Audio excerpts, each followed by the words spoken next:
Akhetaten's Gates, Chapter 40. It was a cloudy day. No rain would fall, as it rarely did in these desert lands. But Aten was hidden from me. I leaned on the wall that made up the front of the balcony that made up the window of appearance.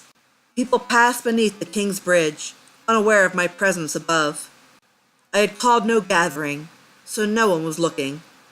They were busy scraping a living from a seemingly dying city. Ramose approached, kneeling inside the bridge structure and clearing his throat. "What is it, Ramose?" "Your Highness, I've just received word from Memphis." I spun around. "Oh no!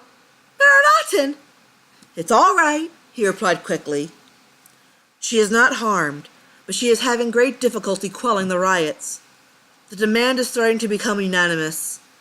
They want Luxor to be revived. In due time, it may resurrect from the dead, with or without us.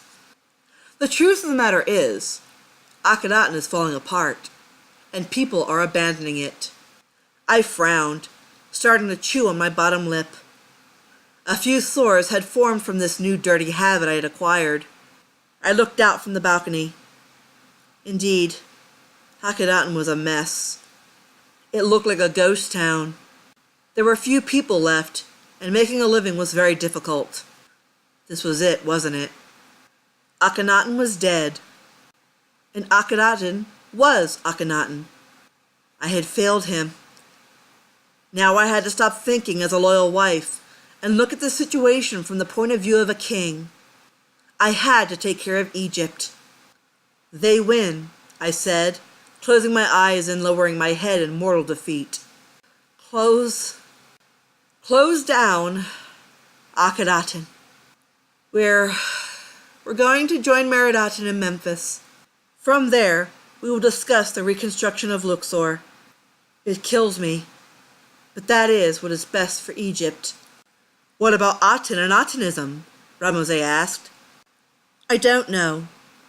In all honesty, Aten hasn't spoken to me in 23 years, Ramose. I feel like maybe it wasn't me Aten wanted. Just Akhetaten. And I was simply a tool for him. But he loved me." I turned back to him. "I'm 33 years old. An old woman. My life came full circle.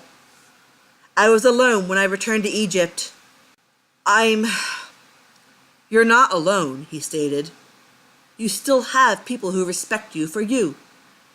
You have Meredaten and Akhetaten. Maybe Aten is merely biding its time." "I hope it shines favorably soon," I replied. I feel as if my prayers are falling on deaf and indifferent ears. Could I be right about his crude opinion? I grew stern. "No, I won't believe it. Aten has a plan. Gods do not have the same concept of time." "Akhetaten was sure that Aten loved you," Ramose said. "It is his expressed wish that, even if the royal family left Akhetaten, they are to all be buried here." To word it like that, it sounds as though he knew Akhetaten couldn't remain in isolated paradise. I must do what I must do, and I shall return to lay beside him in death. Ramose lowered his head. "That would be if you find him. His mummy is missing." "Missing? Who would dare? When?" "Smigare, I swear it. Everything is fine." "Ramose, where is my husband's mummy?" "I don't know where it is, but I do know that it is safe. His loyalists feared that he would be destroyed and wanted to protect him." "How shall I abide his wishes if he is gone?" I demanded. "You'll be taken to him in death, I'm sure. Please. They moved him." I trembled. I would never see his body. I couldn't even be sure that I'd even be beside him.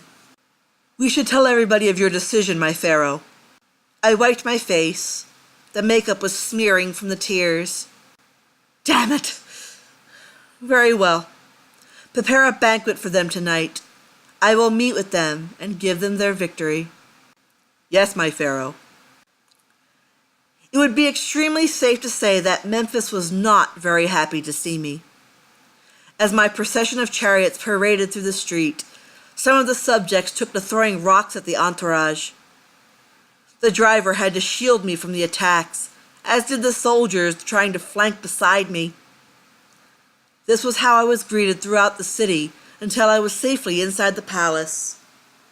I rushed from my chariot and into my eldest daughter's arms. "Oh, Akhetaten, that was a horrible trip." "Is everybody all right?" she asked. We looked over the entourage. No major injuries. Ramose, Akhetaten, and Akhetaten seemed okay for the most part. Horemheb and I seemed fine as well. "What are we going to do, my pharaoh?" I asked me. "First things first, let's get some rest and get cleaned up. Let's just try to gather ourselves tonight. Tomorrow I will tell the people of Egypt what I have to say." Needless to say, the matter would not wait. We were able to get freshened up, but that was about it before the crowds outside became so wild they began to once again throw rocks. I ended up sitting beneath the window for safety. Akhetaten sat beside me, and Ramose and I stood tall on either side of the window behind the wall. "We can't let it go on like this," Ramose sighed. "Talk to them, Smenkare," I suggested. "Calm them." "You first, genius," I spat at him. "How do you propose I do that?" "Stupid," from Akhetaten. "Ramose," I began. "Oh, no. Your idea. You do it." I gulped, and all eyes fell on him. Bravely, he stepped between Akhetaten and me, peering out the window. As expected, a rock smacked him in the forehead. He flung a hand over the offended spot and let out an obscenity before looking back out. "People of Memphis, stop it! This will solve nothing. Pharaoh Smenkare wishes to address you. He cannot do so if you continue like this." Surprisingly, the rock throwing came to a halt. The crowd stopped rioting, but was still not yet satisfied. "Bring him out! How does he plan to fix it for us regular people while he lives a high life?" I peered down at me. "Care to answer them, Smenkare?" It was my turn to gulp now. Well, that hit a nerve with me, and up I shot without thinking. "I do not!" Ramose face-palmed as I pushed I out of my way. Oh, this could turn out bad. "Smenkare shows his face at last," one man spat. "Death to Aten, Smenkare!" "Hold your tongue and let me speak," I demanded. "I'm well aware of Egypt's unrest, but there is nothing that anyone can do to fix it overnight. So, can everyone act civilized long enough to hear what I propose?"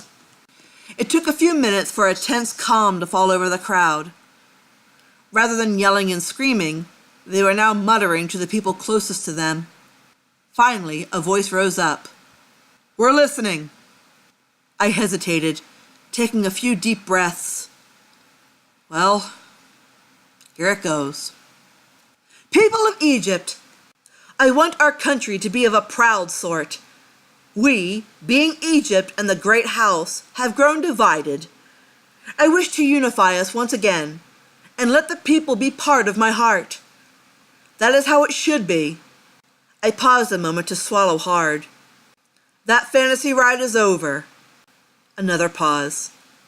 My next statement was far more painful than anyone could ever imagine. It took everything in me to keep myself from breaking. "I am hereby announcing the downfall of Akhetaten. Luxor, Thebes shall reopen for worship to resume where it has stopped. Amun..." Whoa, almost lost it for a moment. "Amun will pick Egypt up and kiss its wounds from where Aten has dropped it." It took several moments for my words to sink into the crowd, be processed, and then realized. Then they suddenly began to let out grand cheers. It was obvious that this was the news they had spent almost 14 years waiting to hear. But I felt like I was committing a horrible blasphemy. I felt like I was betraying Akhetaten and leaving him to be forgotten.